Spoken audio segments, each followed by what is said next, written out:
പുതിയ മദ്യനയത്തിന്റെ ഊരാക്കുടുക്കിൽ കുടുങ്ങി CPM-ഉം സർക്കാരും. ഇടത് കൈ ജനങ്ങൾ ഇതോടെ തല്ലിയോടിക്കുമെന്ന കാര്യത്തിൽ ഒരു സംശയവുമില്ല.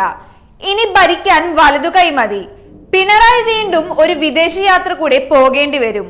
എല്ലാ കെട്ടും ഒതുങ്ങുന്നതുവരെ തൽക്കാലം രക്ഷയ്ക്ക് അത് മാത്രമേ പിണറായിയുടെ മുന്നിലുള്ളൂ. രക്ഷപ്പെടാനുള്ള എല്ലാ പഴുതുകളും അടഞ്ഞു. സംസ്ഥാനത്തെ ടൂറിസം മേഖലയുടെ വികസനത്തിനും വ്യവസായ IT പാർക്കുകളിൽ കൂടുതൽ നിക്ഷേപം ആകർഷിക്കുന്നതിനും മദ്യനയത്തിൽ ഇളവുകൾ അനിവാര്യമെന്ന നിലപാടാണ് പാർട്ടിക്ക്. പക്ഷേ മദ്യനയം തീരുമാനിക്കും മുമ്പേ വിവാദം ആളിപ്പടർന്നു. ഈ സാഹചര്യത്തിൽ മനക്കോട്ടയിൽ എഴുതിയ ഇളവുകൾ എങ്ങനെ പ്രഖ്യാപിക്കും? ബാർ ഹോട്ടൽ ഉടമകളോട് കോഴ വാങ്ങിയിട്ടാണെന്ന ആരോപണം ഉയരില്ലേ? തുപ്പാനും വിഴുങ്ങാനും വയ്യാത്ത അവസ്ഥയാണ് പാർട്ടിക്കും സർക്കാരിനും. പടിക്കുമേലാണ് പണികൾ കൂടിക്കൊണ്ടിരിക്കുന്നത്. എന്ത് ചെയ്യണം അറിയാതെ നെട്ടോട്ടം തിരികുകയാണ് പാർട്ടിയും നേതാക്കളും.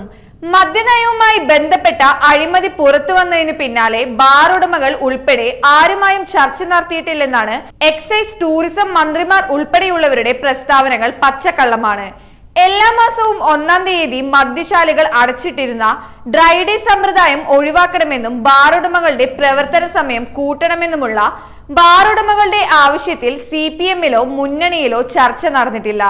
പക്ഷേ ഈ ഇളവുകൾ സർക്കാരിൽ നിന്ന് ലഭിക്കാനെന്ന പേരിൽ ഇടുക്കി ജില്ലയിലെ ഓരോ ബാർ ഹോട്ടൽ ഉടമയോടും 2.5 ലക്ഷം രൂപ വീതം ആവശ്യപ്പെടുന്ന ശബ്ദ സന്ദേശമാണ് പുറത്തായത്. Federation of Kerala bar association സംസ്ഥാന നേതാവ് അനിമോന്റേതാണ് സന്ദേശം. ഇതിന് പിന്നിൽ വൻ കോള ഇടപാടുണ്ടെന്നാണ് ആരോപണം.